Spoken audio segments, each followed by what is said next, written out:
যে ব্যক্তি দুষ্টামি করে, রসিকতা করে, মজা করে, ক্রীড়া কৌতুক করে, হাসি তামাশা করেও মিথ্যা বলে না, সিরিয়াসলি তো মিথ্যা বলেই না, দুষ্টমি করেও মিথ্যা বলে না, এই ব্যক্তির জন্য নবী করিম সাল্লাল্লাহু আলাইহি ওয়াসাল্লাম জান্নাতের সেন্টার পয়েন্টে প্রাসাদ পাইয়ে দেওয়ার দায়িত্ব নিয়েছেন। এই রোগটাও আমাদের যুবক ভাইদের মধ্যে একটু বেশি, অন্যান্য বয়সের মানুষের মধ্যেও আছে।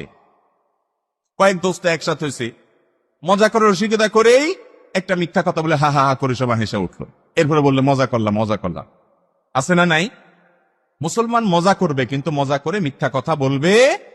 নবী করিম সাল্লাল্লাহু আলাইহি ওয়াসাল্লাম মজা করে রসিকতা করে একজন সাহাবীকে বলছেন, ইয়া জালুজনাইন, ও দুই কানওয়ালা। দুই কানওয়ালা বলে ডাকছেন, তো দুই কান কান নাই। যাকে নবীজি সাল্লাল্লাহু আলাইহি ওয়াসাল্লাম বলেছেন ওনারও কান কয়টা? তো নবীজি তো মিথ্যা বলেননি, রসিকতা করলেন কিন্তু সত্য কথা বলে। মুসলমানের প্রতিটা কথা মূল্যবান হবে। পাগলামো হেয়ালিপনা মুসলমান করতে পারে না। পৃথিবীর মুসলমান অমুসলমান নির্বিশেষে, মুসলিম মানে ধার্মিক আস্তিক নির্বিশেষে সবার কাছে মিথ্যা ঘৃণিত জিনিস। কিন্তু মজা করে রসিকতা করে তারা অংশ মিথ্যা কথা বলে। মুসলমান রসিকতা করেও কখনো, অথচ আমাদের যুবক ভাইরা দু চারজন পাঁচজন একসাথে হলে পাগলামি করতে করতে কি না বলে, আছে না নাই? কয়েকজন যুবক একসাথে হলে কোনো মেয়েকে নিয়ে আলাপ আলোচনা, ওই মেয়ের দৈহিক গঠন নিয়ে আলাপ আলোচনা, বাজে কথা, নোংরামো, অশ্লীলতা। কেন? এটা বন্ধু বান্ধবের আড্ডা, এটা মজা, রসিকতা। ও যুবক, তুমি লাগামহীন না, তুমি অভিভাবকহীন না, তুমি খাপ ছাড়া না, তুমি মা বাপ ছাড়া না।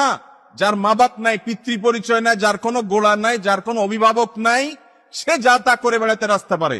কিন্তু তোমার তো গোড়া আছে। ذلك بأن الله مولى الذين آمنوا وأن الكافرين لا مولى لهم।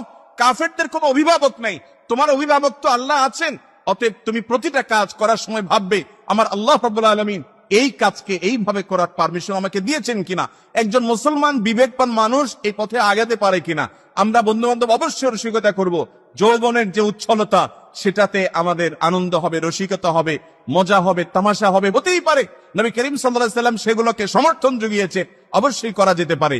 কিন্তু তাই বলে রসিকতা করে আমরা একজন মেয়েকে নিয়ে বাজে আলাপ করব, কোন মেয়ে হেঁটে গেছে তাকে নিয়ে হাসি তামাশা করব, চার পাঁচ বন্ধু বান্ধব মিলে, এটা একটা অসভ্য মানুষের চরিত্র হতে পারে, এটা একটা বেঈমানের চরিত্র হতে পারে, এটা একজন অমুসলিমের চরিত্র হতে পারে। নাস্তিক, তার কোনো অভিভাবক নাই, মা বাপ নাই, খাপসা যা খুশি তা করতে পারে। তুমি মুসলমান, আল্লাহর সামনে দাঁড়াতে হবে। তোমার যৌবনের প্রতিটা পাগলামো, প্রতিটা মাতলামো, প্রতিটা হিয়ালিপনা, প্রতিটা উন্মাদনা, প্রতিটা সীমা লঙ্ঘন সম্পর্কে, প্রতিটা ফাইজলামো সম্পর্কে, প্রতিটা অন্যায় সম্পর্কে আল্লাহ রাব্বুল আলামিন